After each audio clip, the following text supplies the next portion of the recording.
Good afternoon, everyone. Today we have a very special guest with us. We have Miss Vinita. She is BSLP, pass out from Pandit JNM Memorial Medical College, Raipur, and she has a very keen diagnosis in audiology. So let's welcome Vinita. Thank you, sir. So Vinita, tell me what sorts of patients you encounter in your audiology practice, and how you go how you go for the tests. So most of the times we always try to see कि हमारा जो patient आ रहा है उसका as क्या है. सबसे पहला चीज़ हम ये देखते हैं.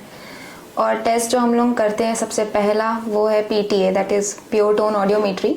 प्योर टोन ऑडियोमेट्री में हम जब पेशेंट को लेते हैं फिर उसके बाद हम उनको हेडफोन्स लगा करके उनको बोलते हैं कि ये एक लिसनिंग टेस्ट है, आपको आवाज़ दी जाएगी, आवाज़ आएगी तो आपको रिस्पॉन्ड करना है. Now why PTA is required. PTA is required because उससे हमको हमारा हियरिंग लॉस पता चलता है. आपको आवाज़ आती है आप रिस्पॉन्ड करते हो, आपको आवाज़ नहीं आती आप रिस्पॉन्ड नहीं करते हो. आप वो सब्जेक्ट हो, सब्जेक्ट की रिलायबिलिटी पे हमारा टेस्ट का रिपोर्ट डिपेंड करता है. इसलिए subject reliability is very important. Now अगर हियरिंग लॉस है तो हियरिंग लॉस की डिग्री होती है, टाइप होती है. हर किसी को प्रेजेंट डे में हियरिंग कॉम्प्लेक्सिटीज़ है. अगर आप एवरेज यूथ हैं, ओल्ड हैं, या इन जनरल आप present day air polluted and sound polluted area में रह रहे हो, आपको हेयर डिफिकल्टीज आती ही हैं.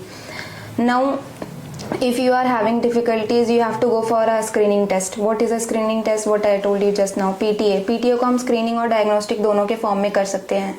तो बेसिकली ये बोले कि सब्जेक्टिव टेस्ट है और ऑब्जेक्टिव टेस्ट है. तो it is a subjective test. या this is a subjective test. There are two type of test of course, subjective and objective. हम पहले शुरुआत करते हैं सब्जेक्टिव टेस्ट से.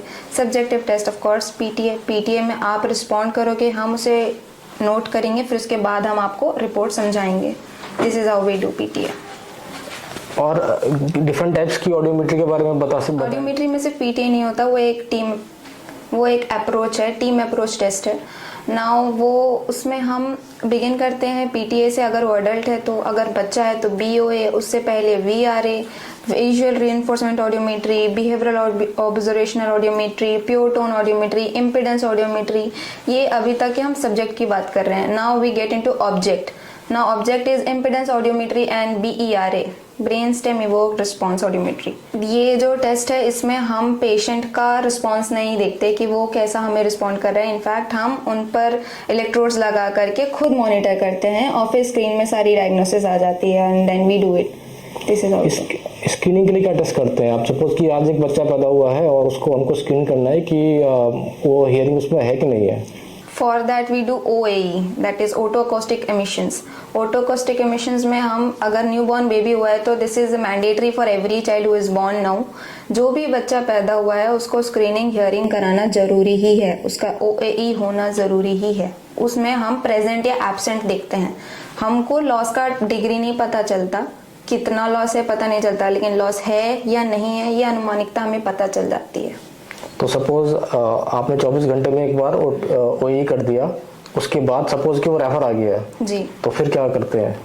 अगर पहली बार में हम OAE किया और अगर वो रेफर आ गया, जैसे फेल हो गया, तो हम उनको फॉलो अप बुलाएंगे कि please come after 3 months. 3 months developmental period हम मान के चलते हैं कि अगर बच्चा पैदा हुआ है तो वो हो सकता है प्री मैच्योर हो, अंडर डेवलप्ड हो, या फिर just we are giving it a time कि आप ग्रो कर लो. फिर उसके बाद हम दोबारा से एक स्क्रीनिंग टेस्ट परफॉर्म करेंगे and then will again repeat OAE. Okay. तो अगर दोबारा वो रेफर आता है suppose, then what you advise?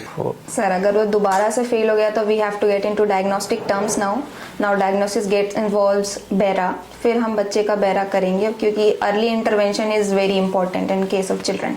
कुछ बेरा के बारे में बताइए कि बेरा स्कैन क्या होता है और कुछ छोटा सा उसका इंटरप्रिटेशन, की इसकी इंटरप्रिटेशन क्या रहती है? बेरा जो है, बेरा एक ऑब्जेक्टिव टेस्ट है जिसमें हम लेट्स से चाइल्ड को लेटा देंगे, उनको सेडेटिव्स दिया जाता है, या फिर अगर बच्चा नींद में होना चाहिए, जागते हुए नहीं पॉसिबल है, उसके लिए बहुत ज़रूरी है कि हमारे मसल रिफ्लेक्शंस ना आए. बच्चा लेटा हुआ है, उसको हमने इलेक्ट्रोड्स प्लेस किया और फिर उसके बाद हमारी सारी टेस्टिंग एंड डायग्नोसिस जो होती है स्क्रीनिंग में हो रही होती है. उनको साउंड दिया जाता है, उनके रिफ्लेक्सेस, उनके पीक्स जब हमको लेटेंसी पे प्रेजेंट हो जाते हैं स्क्रीन पे, दैट्स अ डायग्नोसिस पार्ट, कि जब वो हमको स्क्रीन में दिखने लगता है हम उसको मार्क कर लेते हैं। फिर ऑलमोस्ट 1 घंटे के बाद जब हम रिपोर्ट निकालते हैं उसमें हमको ये पता चलता है कि जो पीक्स हैं वो प्रेजेंट है, एब्सेंट है, ज़ोर से आवाज़ आ रही है उसमें बच्चे का रिस्पॉन्स है, कम आवाज़ आ रही है उसमें बच्चे का रिस्पॉन्स है या नहीं है, वो सारा सबकॉन्शियस है। बच्चे जानबूझ करके नहीं कर रहा है, वॉलंटरली नहीं कर रहा है, वो इनवॉलंटरली है, इसलिए वो इलेक्ट्रोड्स के थ्रू करते हैं हम, और हम उसे प्लॉट करके फिर उसके बाद डिग्री भी बता सकते हैं। Degree, what is degree? There can be mild, there can be moderate, there can be moderately severe to profound. Then profound means like very less residual hearing is left, and mild means very less problem is there. Workplace में आजकल हम देखा है कि कुछ बड़ा शोर शराबा अगर होता है तो कुछ क्राइटेरिया WHO का इस तरह से कुछ फॉलो कर सकते हैं वर्कप्लेस में, ऑक्यूपेशन में, जिससे कि हियरिंग लॉस से बचा जा सके। जी हाँ, हम आजकल इस ज़माने में रह रहे हैं जहाँ पर आवाज़ के बिना कुछ नहीं है, और आवाज़ काफ़ी ज़्यादा है, उसकी कोई लिमिटेशंस भी नहीं है। तो बहुत ज़्यादा ज़रूरी है कि जो बेस लेवल पे काम कर रहे हैं, लेट्स से काफ़ी डेवलप्ड कंट्री हो रही है हमारी, अगर वो फैक्ट्रीज़ में काम कर रही हैं, किसी इनोवेटिव जगहों पे काम कर रही है जहाँ पर आपका जो नॉइस लेवल है वो काफ़ी हाई है, let's say it's more than 70 dB 80 dB ऐसा है, तो आपको ईयर प्लग्स लगाना बहुत ज़रूरी है। फिर हमको एयर प्रोटेक्टिव डिवाइसेस लगाना बहुत ज़रूरी है, वहाँ पर आपका ईयर प्लग्स हो गया, मफ्स हो गए, कवर करना बहुत ज़रूरी है। That will automatically decline the decibels that you are receiving into your ear, right? तो इसलिए करना ज़रूरी है। और दूसरा कि आपको ज़्यादा हेडफोन्स लगाना छोड़ देना चाहिए। ज़्यादातर लोग अब IT कंपनीज़ में हैं, ज़्यादातर लोग अब ऑन द डेस्क काम करते हैं। इसी पे मेरा जो फॉलो क्वेश्चन है वो ये है कि सपोज अगर उसको लगाना ही पड़ रहा है हेडफोन, वो पेशेंट का काम ऐसा है कि वो कॉल सेंटर में काम कर रहा है, हेडफोन लगाना ही है उसको, उस केस में क्या एडवाइस कर सकते हैं? सर, अगर उनको एनी हाउ लगाना ही पड़ रहा है तो उनको इंटरमिटेंटली यूज़ करना चाहिए। There is a rule 60 minutes 60 dB। अगर वो 60 मिनट तक के 60 dB में यूज़ कर रहे हैं, मतलब आपके फ़ोन की वॉल्यूम 60% से ज़्यादा आप मत करिए। आप फ़ोन कॉल पे हैं, 60 मिनट से ज़्यादा आप रेगुलरली यूज़ मत करिए। टेक एन इंटरमिटेंट ब्रेक, आपको नर्व फटीग हो जाती है, फटीग को रिलैक्सेशन का ड्यूरेशन दीजिए। आप रिलैक्सेशन के बाद दोबारा से उसको करेंगे तो वो फटीग आगे चल करके लॉस में डेवलप नहीं होगा, चांसेस पुअर रहेंगे। अब मेरा एक बहुत इंपॉर्टेंट क्वेश्चन है, role of audiologist in cochlear implant. Suppose कोई बच्चा है, उसको हमने डिसाइड कर लिया कि इसको कॉक्लियर इम्प्लांट सर्जरी चाहिए बच्चे को, पेरेंट्स भी कन्विंस हैं कि we have to go for cochlear implant. उस केस में ऑडियोलॉजिस्ट का क्या रोल होता है, कब तक होता है? कॉक्लियर इम्प्लांट में ऑडियोलॉजिस्ट का बहुत बड़ा रोल होता है। अगर हम कॉक्लियर इम्प्लांट कर रहे हैं तो सबसे पहली बात है कि बच्चा अर्ली इंटरवेंशन का एक एग्जाम्पल है। क्या पहले हमने उनको डायग्नोस कर लिया, अब डायग्नोस कौन करेगा? ऑडियोलॉजिस्ट करेगा। टेस्ट वहाँ पर वो करेगा। टेस्ट करने के बाद उनको हियरिंग एड प्रिस्क्राइब करना पड़ेगा। हम डायरेक्टली ऑपरेशन नहीं करा सकते। बच्चे ने अगर कभी आवाज़ नहीं सुनी, हमने सीधा सीधा कॉक्लियर इम्प्लांट कर दिया तो वो ऑल ऑफ अ सडन उस आवाज़ को, नई चीज़ को इतनी ज़्यादा एक्सेप्ट नहीं कर पाएगा।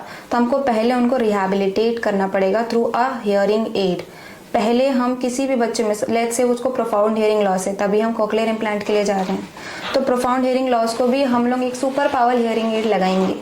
हमने उनको हियरिंग एड लगाया, फिर मिनिमम 3 मंथ्स, फॉर 3 मंथ्स हमको उनको थेरेपी देना है। नहीं, what is that therapy? That therapy is speech language therapy. उसको बोलते हैं हम लोग हियरिंग एड स्पीच थेरेपी। अब वो 3 महीने तक के हमने उनको थेरेपी दिया, उसके बाद ही बच्चे का सारा, उस दौरान में सारे डॉक्यूमेंटेशन सबमिट होंगी, सारी प्रोसीजरल चीज़ें होंगी, और उसके बाद बच्चा ऑपरेशन के लिए जाएगा। ऑपरेशन से आने के बाद, ऑपरेशन वाला पूरा ड्यूरेशन सर का है, जो ENT सर्जन है उनका है, वो ग्रुप काम करती है। वहाँ पर भी ऑडियोलॉजिस्ट प्रेजेंट होता है, but they are not performing something in the body there. Now body में परफॉर्मेंस के बाद 1 महीने तक के बच्चे को कुछ सुनाई नहीं देता। 1 महीने तक के बच्चा शांत रहता है। 1 महीने के बाद ऑडियोलॉजिस्ट को दोबारा बुलाया जाता है। ऑडियोलॉजिस्ट आने के बाद उसका स्विच ऑन करता है। कॉक्लियर इम्प्लांट का switch on is a very big part जो कि ऑडियोलॉजिस्ट ही करेगा।